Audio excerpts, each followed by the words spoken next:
Introduce the first speaker, who is Professor James Pingpeng from the University of Pittsburgh Cancer Institute, and he will talk about a new, or not really new, but newly assessed form of treatment, and I give you directly the word to go. Thank you very much. This represents the compilation of a multi-center trial looking at this phase 3 drug delivery device for the treatment of patients with metastatic melanoma to the liver. Just as a background, the incidence of ocular melanoma in the United States is approximately 3,500 to 4,000 cases per year, with the majority of patients, 50 to 60% of them, experiencing recurrent disease during their lifetime. The median survival for those patients who recur is between 2 and 7 months, and approximately 10% of patients will be alive at 1 year. The natural history of this is that the vast majority of these patients, the recurrence will be in the liver, either as a sole site of disease or the life-limiting site of disease, and therefore it has been an interest of ours and other centers to look at liver-directed therapies in order to attack this disease. Because it's a relatively rare disease, systemic chemotherapy and immunotherapy have really not shown any meaningful impact. We reported the initial results of the study at ASCO in 2010, and this is a follow-up to that. So very briefly, this is a device-drug combination, which is marketed, I should say, in the EU as purely as a device. Melphalan, the chemotherapeutic agent, is infused into the hepatic artery and allowed to infuse throughout the entirety of the liver. And you can see here a double balloon catheter behind the liver, which allows collection of all blood leaving the liver, which has the high doses of chemotherapy.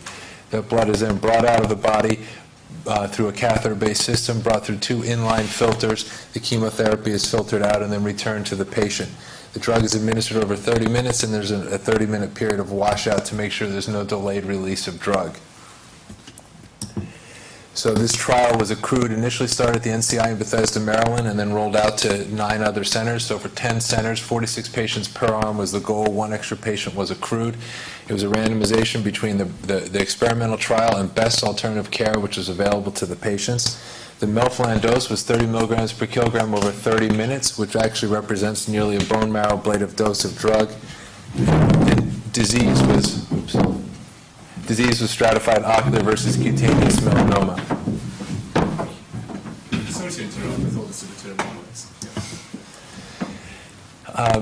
The results of this trial showed that the majority of the toxicity that we're seeing were based upon systemic delivery of drug. The filters were quite efficient and quite reproducible. However, only about 77% of drug was filtered on a routine basis, so we did see drug get into the systemic circulation, with the majority of patients having treatable neutropenia or thrombocytopenia, so decreased white blood cell count, decreased platelet counts, and they were treated every 4 to 6 weeks after their counts had recovered.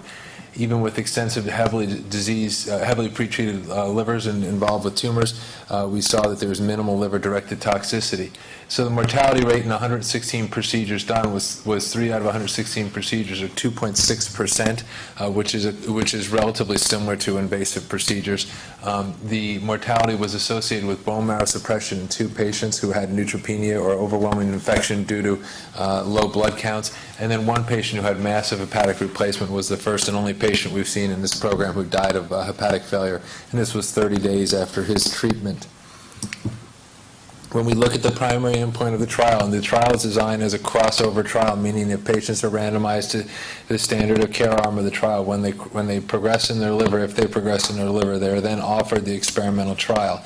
All analysis are based upon how they are primarily stratified at the time, or primary assigned at the time of the randomization.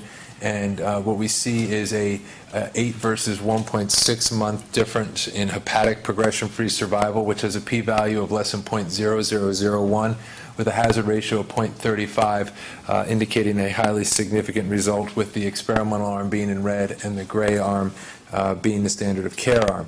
Now, since we are only treating the disease in the liver, and certainly disease in the rest of the body is able to take the patient's life, what we also looked at, does it make sense just to target the liver? So what happened to the overall progression-free survival in the patient, including disease outside of the liver? And even when we do that, we see a p-value of less than, again, 0.001, with a 6.1 versus 1.6 month median overall progression-free survival, with a very significant hazard ratio again.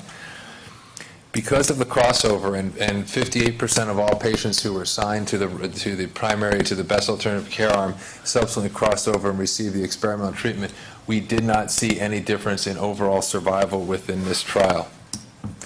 So in conclusion, increased drug delivery achieved through this novel regional approach may increase given efficacy of a drug such as melphalan, which has really limited use with systemic administration for these types of malignancies. Melphalan delivered via the system significantly prolonged hepatic progression-free survival versus standard regimens available to patients with liver-dominant metastatic melanoma, thereby meeting the primary endpoint of the study. Expansion to multiple clinical centers. All the patients treated outside of the NCI in Bethesda, Maryland, were the first patients treated with this device in those centers, and so the expansion proved itself to be quite safe and effective. Thank you very much.